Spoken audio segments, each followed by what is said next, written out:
Hello, everyone. Welcome to episode 32 from Figure It Out with Fatema. I'm quite excited today because this topic we're discussing is quite close to my heart. It's about storytelling. So if you've joined me before, welcome. Please put your name in the chat and say hello, where you're joining from. And it's the first time you've joined. Yeah, my name is Fatema El-Wakeel. I work in data and emerging tech, so AI and digital twins. I'm an academic at the University of Cambridge, and I'm also on the General Assembly for the University of Manchester. And with me today is the storyteller, the expert when it comes to storytelling, really, Soufyan. And we met in a conference, but I'll leave him first to introduce himself. Okay. So maybe Soufyan, welcome. Super excited to have you today, and thank you for making Thank the you. time. But maybe you can introduce yourself quickly. Well, thank you, Fatima, for having me with you. My name is Sufyan, and for those who don't know me, I'm a storytelling enthusiast. So I don't call myself an expert. I'm pretty sure that many of people are experts. It's just that I'm obsessed with storytelling for finance because that's basically something that I've developed over the years, and I've started to think that our field needed that. So I've worked in finance for 17 years and started to develop my own activity of training finance professionals, develop their storytelling skills. I will give you a bit more details about that activity later. But speaking about me, I'm a Belgian guy of almost 41 years old. I have two kids, one daughter of 11 and a son of 8. And I live in Belgium, Brussels, and I met Fatima last year, almost, yeah, a bit more than a year ago in Amsterdam. So none of us was in their own country, and it clicked. So I'm excited to be there and discuss with you, Fatima, because I'm pretty sure that you'll have interesting insights and questions about data and storytelling and finance and Yeah. anything that can be useful for the audience. No, I'm super excited to have you. I know, yeah, we met last year. I think we've been following each other for a while on LinkedIn. So I think when we met, I felt like I've known you for ages, Sufyan, which is brilliant. Yeah, probably that gives a sort of closeness, this kind of relations when we discuss with each other, even though we never met, and then we met. So you're already like ahead of 95% of the people I've met through LinkedIn because we met each other in real life. No, it's great to meet you in person, and it's great to have you here today. I think storytelling is super important, and I know that you're doing it in finance. But I there is so much when it comes to transferable skills outside, like when it comes to data, leading data and insights or data and emerging tech in any organization. Finance is one of the functions we enable and we support. But if you can do storytelling in finance, you can do it anywhere else. Because Most probably, most probably, why I always focus on finance is first because I really want people to understand that it's for them. It's because I think that their context, their circumstances are somehow different. And of course, we speak of data. The specificity of finance is about the recurrence of the presentations because many times you have a budget in the beginning of the year, and then every month you have to present the results against that self budget, and then eventually you present the results of the forecasts versus the budget, etc. So you have a story through the whole year, but you still have to come with insights. It doesn't really have to be new all the time, but I mean, this recurrence make it somehow harder than having an analysis, a one-shot analysis that you started from scratch, gathering data, starting to filter everything, and then just come with an insight. Here, you have a whole P&L. It's not one topic; it's a whole P&L, and so that's why I really focus on finance. But you're right; the methodologies are in 99% of the cases the same. because you have a narrative, you have a set of data, you have to find out which one is more interesting than the other, filter, and then eventually come with a narrative and be engaging, be able to present in front of people. Doesn't really matter whether we speak of in-person presentation or remote presentation. And you have to craft slides that, in most cases, when we speak of data works and data fields, are not the sexiest. Mhm. But I think what you've shared now is really important about the data and the numbers. And it's more about you're kind of you're humanizing the numbers. And it's the same with the data. You're telling a story and making it a human somehow, and turning those numbers, as you said, into slides and actions. So things where, the stakeholders sat around the table while you're presenting, they're like, oh, I understand that. And those are the actions I need to take to enable the business and support you. Um, so do you maybe you mentioned like budget and so on. Would there be an example that kind of stands out in your head about like a time when you had to tell a story and deliver to an You, audience? How would you do that? you mean a good example or a bad example? Because I have both Oh, in my well, let's life. do both then. Well, actually, I have the one that started it all, because in the past I was the typical finance guy. So So the that started typical, the whole story out. So hold on first. That started this whole thing out. You yeah, being that storyteller now. yeah, but it Okay. started there because I was bad. I was bad. I was the typical finance guy with a lot of data, Mm-hmm. really determined to make sure that everything was covered, that I could bring the little exception where the exception was the exception of the exception. Well, anything that could bring to that could show I did the work and I did the work well. And I did these presentations to everyone in the company I was in. I was doing it to the responsible of the B2B business unit. I was doing that to the VP finance. Nobody dared to tell me that it was bad, but nobody showed interest in those. And until the day the VP finance, who I had to present to every month, eventually just couldn't take it anymore and said something like, Sufyan, you are an expert talking like an expert to experts. But people you are going to present to and people I am going to present to are not experts in finance. They know the business, and basically, finance is the business transformed into accounting. So bring them back the facts that generated these accounting facts.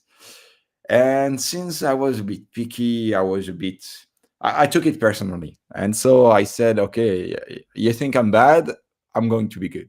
And I'm going to be extra good in I'll that. show you. And Yeah, I, I'll show you I how I trained, I can trained, transform it and all. It's quite yeah. good. And so I developed these skills mostly through trainings of public speaking, of organizing my thoughts. It didn't always work because when you want to present to an exco the 3 year plan, for example, they do not expect you to do a TED talk. They do not expect you to come like a Toastmaster. No, it's a business meeting and you are going to present in a business environment. So some things worked, some things didn't. So I had to take the slaps to make it work. And eventually it worked until the point where I started to evolve. And eventually one day I presented the long-term planning. So it was the strategic plan of 3 years.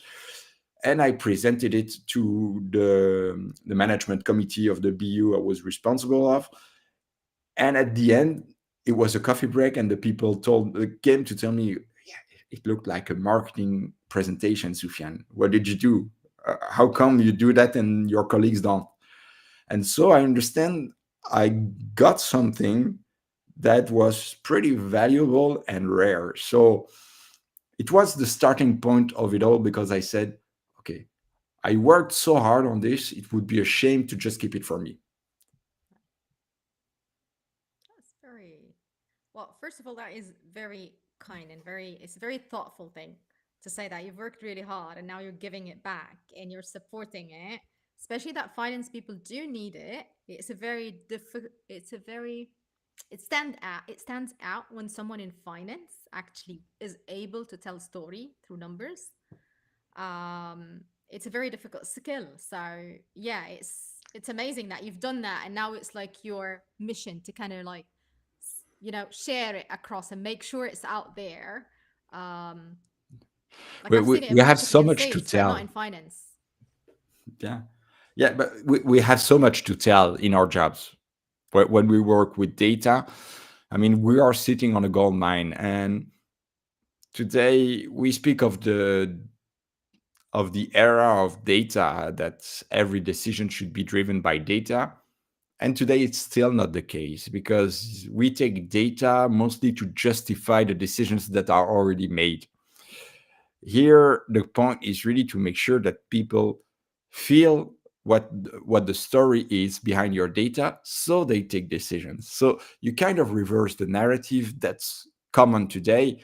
And it's still a mission that I cannot accomplish on my own, because I cannot work in every company in the world. So the way to do so is mostly the contrary, to be able to transmit that passion to every finance professional that has to present in the world. And believe me, I still have a lot of work to do. I'm still nowhere at this point, but I mean, it has to start somewhere. And I'm pretty sure that with many of us, we will do a great job by changing how we present the results. I think it's not easy, but a lot of us are needed to be able to change that. And I think I think one of the things that you've touched upon is um the skill set and how it takes a lot. Like you're one person, maybe you're one person leading a transformation in finance. Like I haven't seen a lot of people, to be honest, leading the storytelling piece in finance. Like you definitely stand out. You've been doing that for years. You're doing it really well. Like I've attended one of your presentations, yeah, in Amsterdam when we were together, and it is impressive. And you could see the passion behind it, the drive, like why you're doing that. It comes across, um, which is brilliant. Um, Well, maybe I know why there are not a lot of people who talk about storytelling. It's because it's usually the topic that people will tell you it's great, but it's not my priority. No, it's true. When you have tons of things that come out, like AI stuff, Excel stuff, Copilot stuff, when people in the data world, we speak of data nerds, geeks, finance, whatever you want, the priority will always come to technical skills. And so it's not only that I have to teach storytelling, it's that I have to evangelize why it's important for them. So I have a double mission. I'd say what you're doing is more of building a culture of showing why it is important. You're changing cultures basically in organizations. Uh, because I think till you see it, I think it's one was one in one of my jobs where I had a manager, and that manager insisted of like, what is the story behind your slides? Or what do you want to deliver? And I'm like, what do you mean? Like they're clear. Like the slides speak. What's your problem? But then when I went into storytelling, especially with data, as you said, because it's quite dry, to be honest, even with AI and those things, like the stories behind the applications are brilliant. Yes, I can't argue with that. Sophia.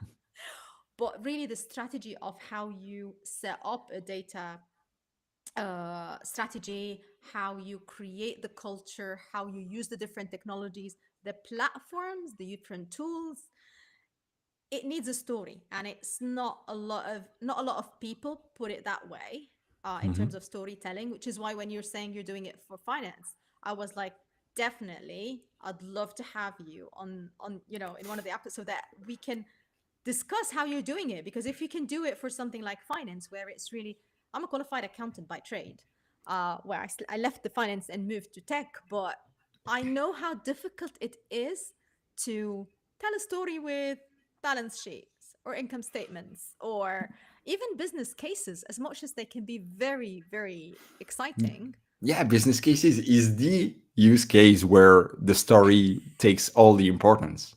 The budget, the forecast, it's basically all non-real events, things that didn't happen yet, where the story is the most important. Because I mean, when you create a budget, when you create a forecast, when you even work on a business case, people cannot trust it because it didn't happen yet. So they have to trust you. They have to trust what you sell, and you have to sell it. And the way to do so is to create a story. What is the pain point there? Why do we even do that? And then you do not have to show directly the how. What are we going to do? No, you have to show what it's going to solve. And then what it's going to solve, you are going to show the outcome after that. Because if it's going to solve these pain points, then we are going to work better. And if we are going to work better, then the results will be better. And to do that, what we are going to do. And so, I mean, storytelling structures, there are as many as stories. But like my VP finance said, what's behind accounting, what's behind financial reports, what's behind any data is a story, because these are events that took place or that are going to take place. And so whatever you do not speak finance or do not speak data first. Just speak of the event, the data, the P&L. Everything is a consequence of that event. I sold less, and then my revenue decreased. I hired 250 people, then my payroll expenses increased. But they did a better work, so my production costs increased and I sold 20% more. Something like that. These are real events that speak to 99% of the people in a company. If you speak, my revenue increased because you already lost people. They 90% of the people do not know what revenue are. So that's how you start. If you start with this led to, you force yourself to start with something that is not data. And I think that's such a great advice because I think it's just thinking where to start. Like, I loved how you show, like, we started with your story and then the importance of storytelling. So I think every now by now who's watching, everybody now who's watching knows the importance, but now your advice of saying start with the story, don't start with the finance, don't start with the, whether it's finance, don't start with the technical bit. If you're in finance, please don't start with finance things like sales or revenue or expenses, like the terms themselves. Mhm. And if you're not in finance, if you are in engineering or in data, please make sure not to start with, oh, I'm implementing that platform. And that platform is great because it uses Python and it does SQL and it da da da da. And then you're like, you've lost your audience, I think, straight away. Yeah. No, here's what it's going to do for you, and this is why we created this. Yes, And exactly. okay, you are tired of taking notes during your meeting. Well, this is what we did. And I think we're all guilty of. Like, I personally sometimes do that. I get super excited about the tech and I start saying, oh, you know what? We can do this and the views and the tables. And then I'm like, well, I'm the only person excited about that stuff. But really, the audience, they want to know more, what is it? What is in it for them? Like, Yeah. what is the benefit of creating those views or moving to the cloud or using those visualizations? Or investing in, if in finance, investing this amount of money, um, or the business case and the return on investment, because they're all great words, but really it's the simplifying it somehow. Hmm. Exactly.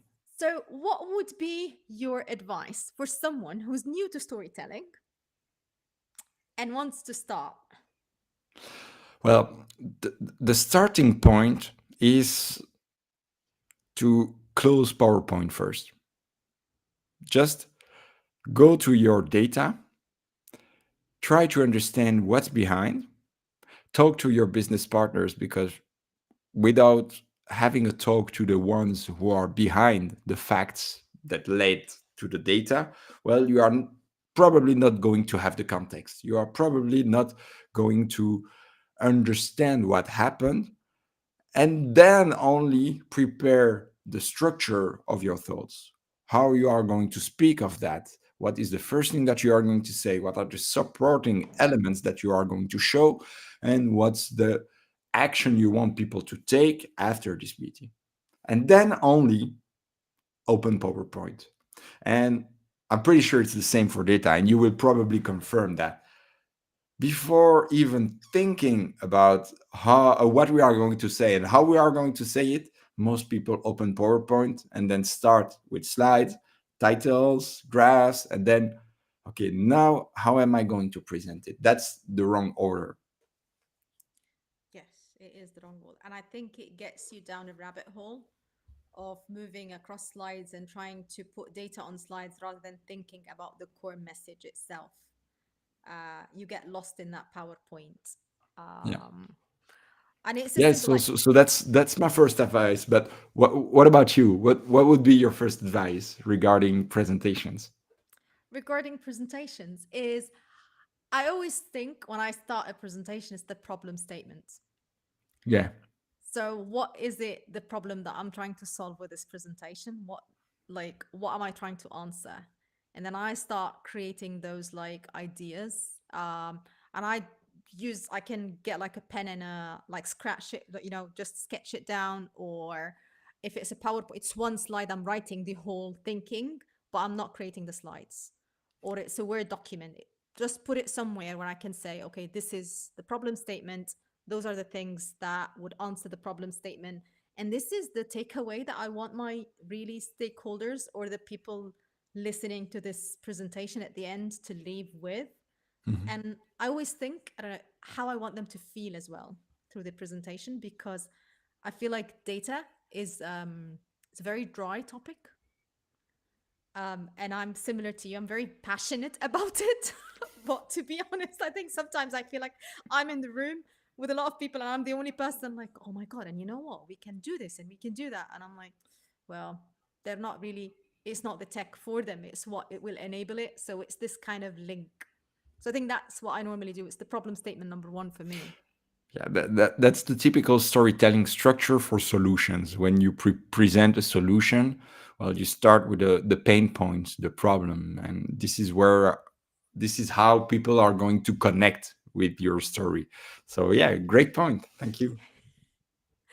Yeah. So it's but yeah, and what about cultures? Have you been, because I know you speak with a lot of organizations, and we've mentioned today that you do a lot of presentations and you have your own website as well, which would be great, by the way, to put it in the comments afterwards so that Okay. people can have access to it, if you don't mind.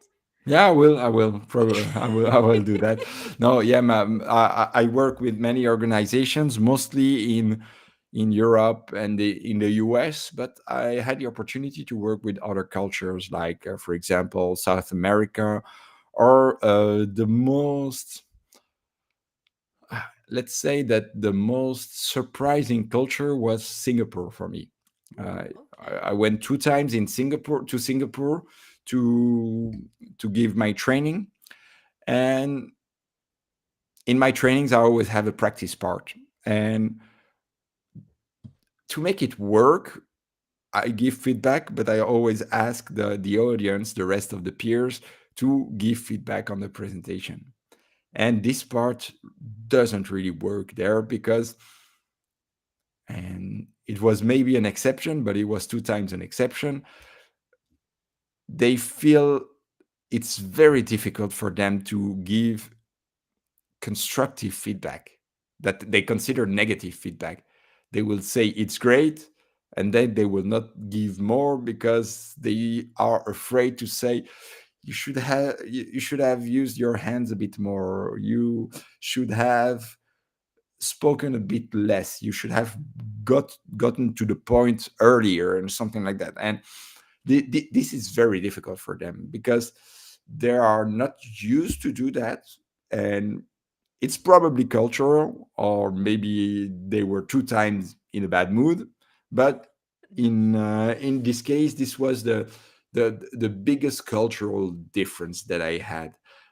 In other cases, I haven't felt that big cultural differences in a presentation. Of course, you will have, let's say, minor differences between, for example, Americans who are more engaging, more trained to give a good presentation and to speak in public. And because they are just fed with TED Talks, with inspirational talks. So the way to speak in public is often a bit less respectful of the audience in the sense that they feel more at ease. While maybe in Europe, we have that hierarchical level that makes us be afraid of speaking to an exco member, for example, to an executive or to a board, because we feel that hierarchy and we feel we are not at the same level. Something that I have felt a bit less on the American side. I think, yeah, I think sometimes it's interesting that you're, as much as it shows that it's similar, but sometimes those little differences you can even see in the, like I've worked in different multinationals and probably you've seen as well. You've done training. I'm sure you've done training as well in different multinationals. You could see even in the same room when you have different people from different cultures, the way they ask the question, the way they present the examples. And I think one of the things that I would say I've seen is like people, like the best presentations or the best storytelling I've seen were the people who were like very authentic. Yeah. I don't know if you've had the same experience. No, you're totally right. This is an experience that I felt as well, and I wouldn't be able to explain the why. It's just an observation, and yeah. So far, I'm happy with just living it, and maybe in some years I will probably understand the facts behind. But today, it's an observation, and you're right. It's something that I've observed as well. It's like they're not really, they understand that they're presenting to different audience, different cultures, but they're at ease somehow like, okay, this is just me. If they're not speaking, like if the accent or they don't really, they're just speaking from the heart. And maybe that's why. Maybe they're speaking from the heart, which is why it connects. Probably, probably it's true. And yeah, I don't know. I haven't cracked yet the code of cultural differences, so maybe that's one of the topics I will have to work for. But I will probably need help of an expert in cultural differences, because otherwise it will be stereotypes, and I'm an ex-data guy. I don't want to work with stereotypes. No, no, no. I agree. And I think it's just, again, it's just more of like seeing different cultures across even like different industries. But But let me I ask had you. an example. Last year, I worked with a Belgian company that's international. I mean, for the name, it's Puratos, company in Belgium that specialized in chocolates and Oh, wow. bakery material and so on.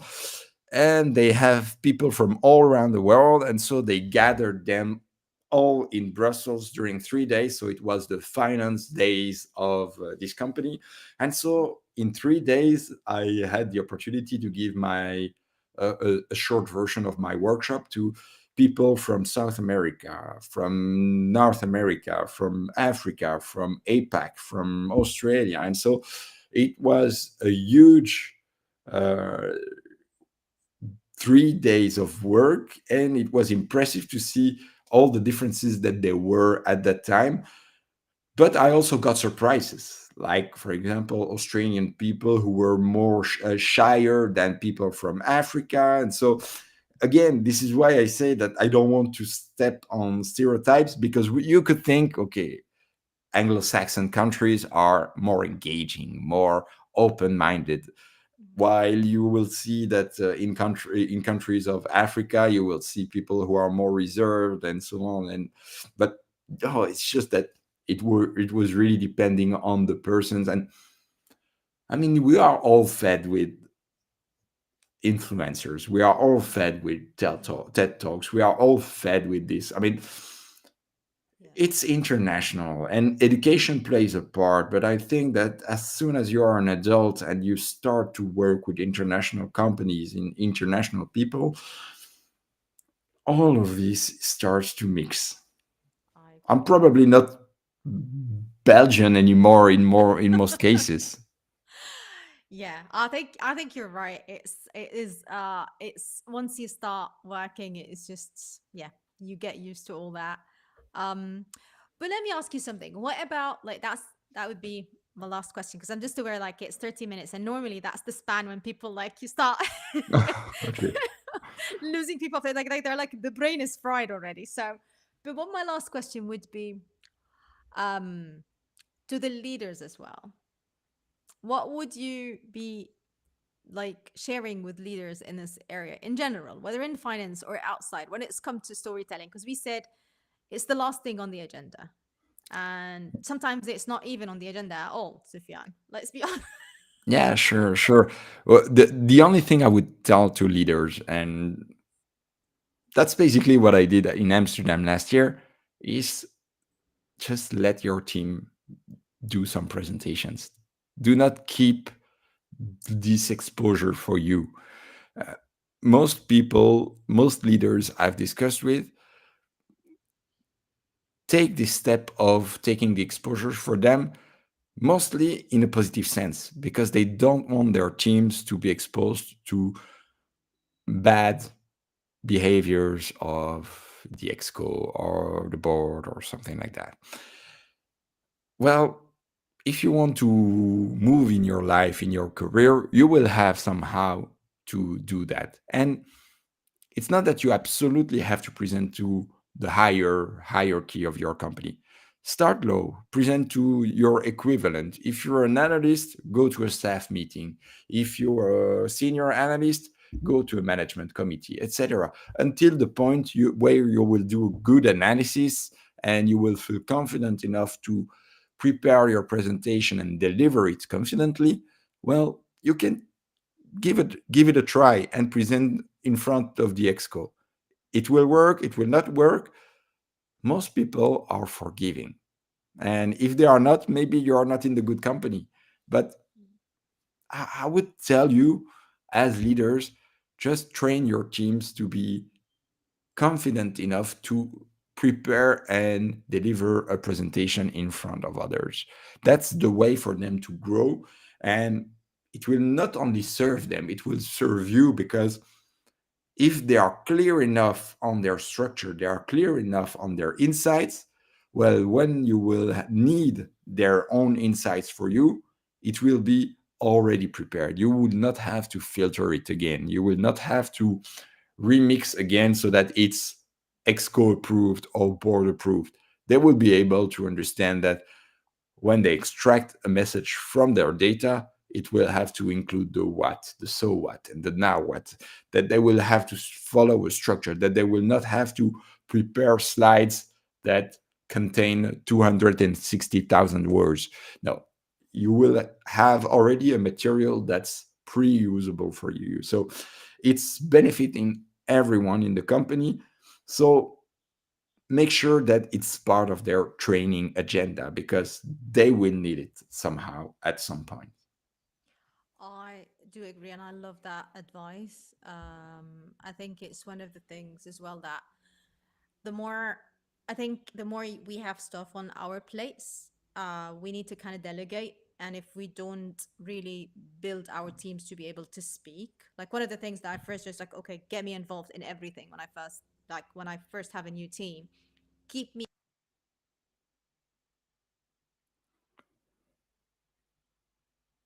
Well, I think we lost Fatima with us, and I'm not sure of what's happening. So I haven't thought of how to close that moment. Let's probably wait.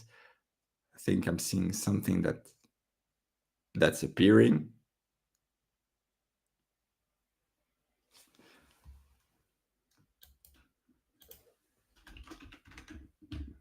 You hear me? Ah, you're back. I have Okay. no idea what happened. Don't know when you lost me, but Yeah, I was, yeah, you were saying that it was a great advice and then you yes, disappeared. and then I disappeared. Like Sorry. I'm it was the last word that was necessary for the show. I know. Well, I've been having some technical problems, which is why as well we joined late. I've been having technical problems for a while today. I'm not sure really why. Um, but yeah, I think it's such a great advice, and I think it's important to kind of really set the teams up for success by giving them the chance to really, train them, get them out there, and then giving them advice of like, yeah, that went well, that didn't, give that constructive feedback.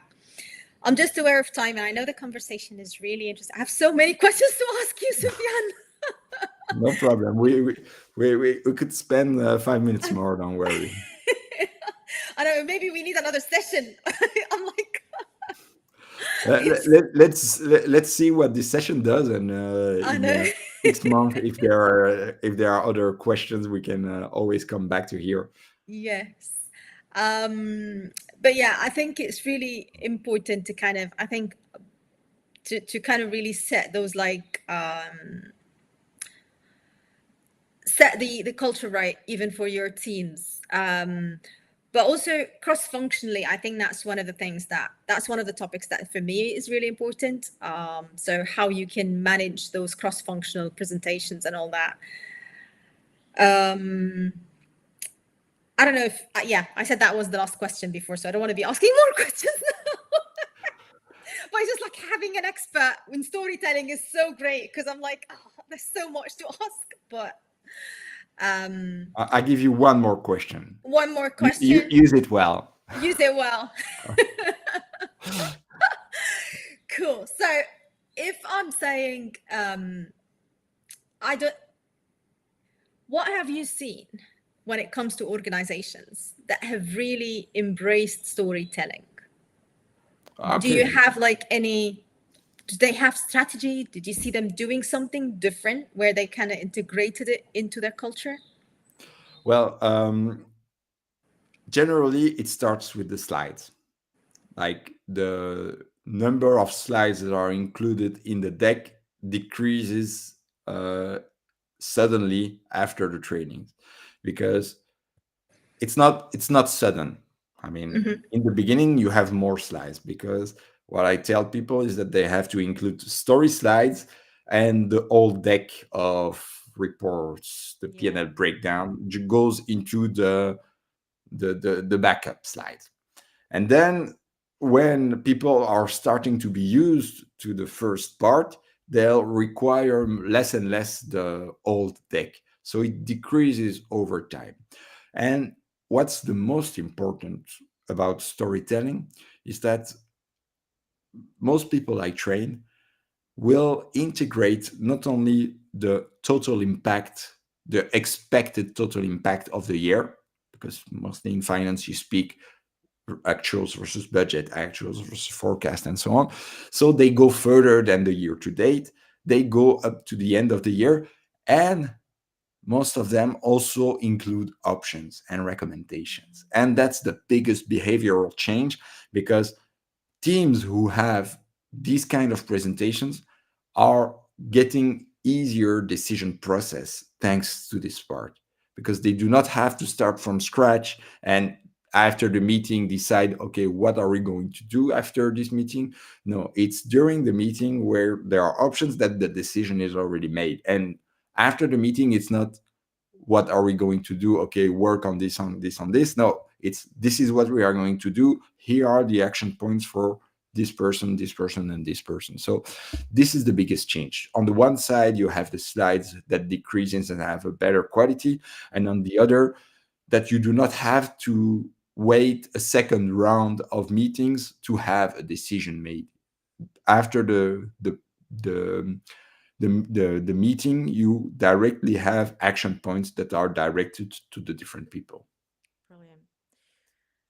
So Love that. Thank you again. I think this is great advice, and it's good to see how to actually. It's kind of you're showing the maturity, how to see the maturity within the organization, from the number of slides to the messages of the slides to actions, run recommendations, rather than just like really a view of the past.